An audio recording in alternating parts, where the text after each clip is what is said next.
In Moore, Oklahoma, the sky doesn't warn you, it drops. One moment, blue. The next, it turns green, then black, spinning toward your house at 200 miles an hour. Sirens rise from the distance.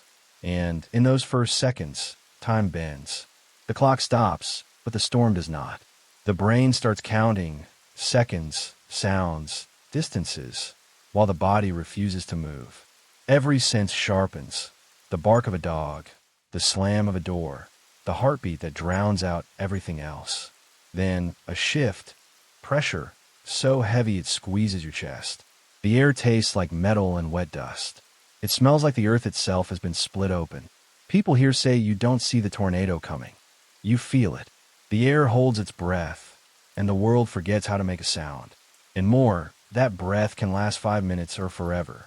From the air, the town looks ordinary, a checkerboard of rooftops and driveways.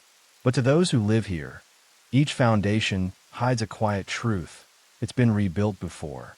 Every street corner is layered with memory, loss, rebuilding, and the uneasy peace between them.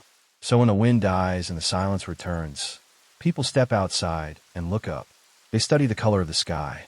They measure the calm, and they wonder how long it will last this time. So why do 13,000 people still live here, under a sky that can erase them in 5 minutes? Most tornado-prone towns are hit once every 30 years. More, 2 F5 tornadoes in 14, and more than 20 others since 1890. The 1999 storm carved a path through the heart of the city. Winds so strong they pulled asphalt from the streets. 14 years later, in 2013, another F5 followed almost the same route, just 1 mile south, like nature was tracing over its own scar. Entire neighborhoods erased. Again, most towns would have packed up. More just rebuilt. Again. In the days after each storm, the same scenes repeat. The smell of splintered pine, the hum of chainsaws, flags rising from piles of debris. It's always the same small things. A single child's toy, mud-caked, sitting on a foundation. A photo album with waterlogged faces staring out from torn plastic sleeves. These aren't just remnants. They're markers of forced renewal. By the time national news cameras leave, Moore's people are already laying foundations. As if rebuilding isn't a decision, it's reflex. One resident, Sarah Martinez, rebuilt her home in 2003. 10 years later, she watched the same walls collapse again.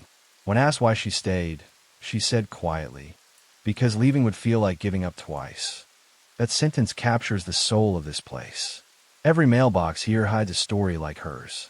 Houses that look new, but stand on memories of sirens. Streets redrawn by wind, rebuilt by hand. Even the schools, destroyed twice, now rise again, rebuilt stronger each time, filled with children who have learned what drill really means. What keeps people here isn't denial. It's defiance rewritten as ritual. But what if the simple act of rebuilding is no longer courage, but a cognitive mechanism? To understand this choice, we have to look past the wreckage and straight into the human mind. Disaster psychologists have a term for it: normalcy bias. It's the brain's quiet refusal to accept that something this bad could happen again. After every storm, people in Moore tell themselves the same thing. Lightning never strikes twice. Except here, it already has. Twice.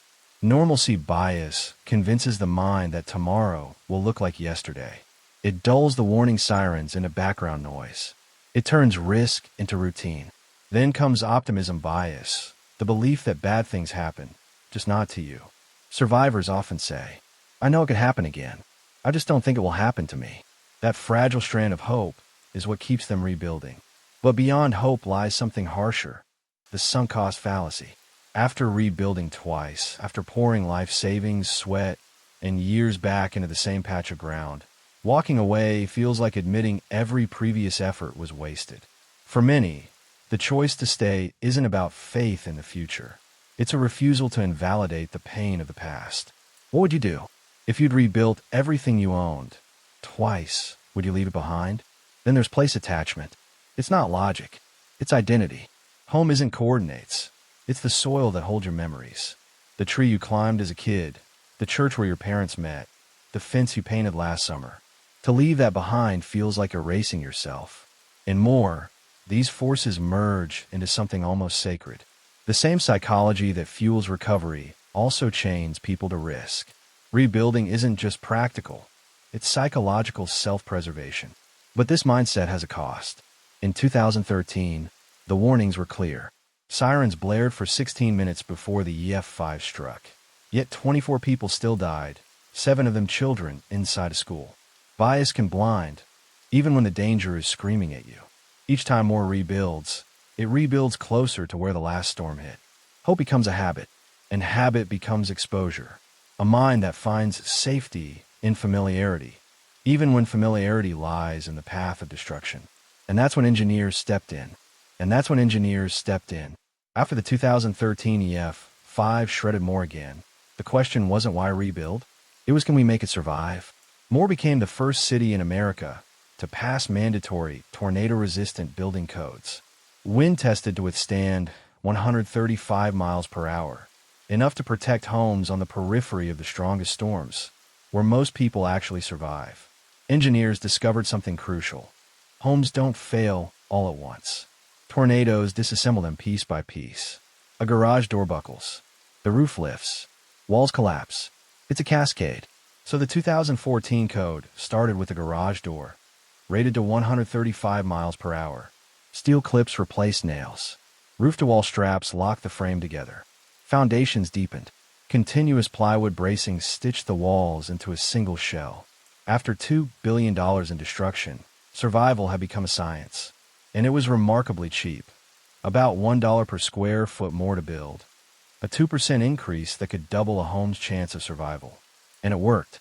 When the next major storm hit in 2015, houses built under the new code still stood. Siding ripped away. Windows shattered. But the frames held. For the first time, Moore had proof that engineering could outthink nature, or at least survive it. But resilience comes with a steep, unequal price tag. Retrofitting those older homes to meet the 2014 code can cost families more than they earn a year. Half the town stands armored, the other half exposed. Same sky, different odds. It's a quiet inequality, defined not by courage, but by credit score. Still, every rebuilt house is a declaration. We're not leaving. But resilience can be a trap.